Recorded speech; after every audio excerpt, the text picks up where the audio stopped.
Assalamu alaikum. Wa alaikum assalam. Men bu черный магия тууралуу суроо берейин дедим эле. Aha. Биздин жаныбызда бир чоң магазин бар. Aha. Ошол жанына магазин салгандарга черный магия окутат экен. Astagfirullah. Түшүнүктүү. Ошону Жооп берип коеюн. кандай кылып кутулса болот ошо. Түшүндүм. Черный магия окутуп, бала чакасынан бери операция болуп катып ооруптур.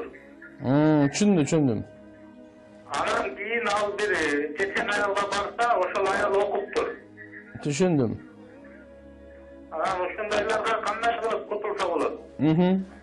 Биринчиден, ушу мынал черный магия ушундай адамга зыян бере турган кылып окутуп, ошонун тырмагына, чачына, сүрөтүнө, сакалына, же болбосо ушундай бир кийимине алып келип, аны окутуп жаман нерселер менен кылганы, булардын бардык иштер арам.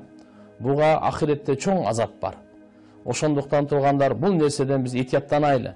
Ушу жүрөгү караңгылыктан адам ошондой арам ишке барат. Утурундук дүйнөдөн кичине акча табышы мүмкүн, бирок ыйманы жок кетип калышын ыктымалы бар. Кабырга барганда ахиретте Алла Тааланын алдында чоң азап күтүп турат. Ошондон бирөө ушу черный магия кылса, же ошого кылдыртса, тооба кылып иштеринин мурун таштасын. Эскертип коеюн, таштасын, бул өтө жаман нерсе. Эми bundan сактанганга пайгамбарыбыз Мухаммад саллаллаху алейхи ва саллям бизге сактануу дуаларын үйрөткөн. Шайтандын бардык иштеринен, жиндердин бардык жамандыгынан, көрө албагандардан, ар бир ушундай черный магия, ар кандай нерселердин бардыгынан сактануу дуалары бар, урматтуу телекөрүүчүлөр. Ошон үчүн биз дайыма айтабыз, мынакей, даарат менен жүрсө, адам таза жүрсө, ушу сактануу. Намаз окуп жүрсө, өзүнө дем салып жүрсө, бул сактануу. Сааркы, кечки дуалары бар пайгамбарыбыз Мухаммад алейхиссаламдын атайы паана тилеп сактанганга. Ушунун бардыгы ушул будан сактангандын жолу болот.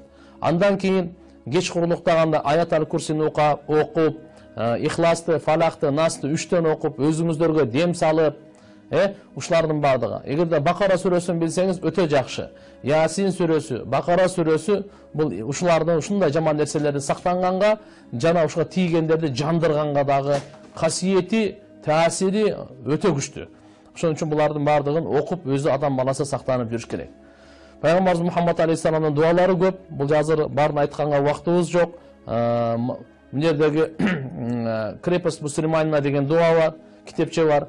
Мусульмандын коргону деп, ошол китептерден дагы алып сатып алып туруп, жаттап, ошого ишенип, бекем өзүңүз окуп жүрсөңүз, Кудай кааласа азыркы окшогон жамандык нерселер тийбейт тугандар. Жаман нерселер адам жаман жүргөндө да тиет. Ошон үчүн биз биринчи өзүбүздү тазалап, таза жүрөйлү, бирөөгө жамандык кылбай, бирок сактанып жүрөйлү. Сактангандын жолдору ушундай.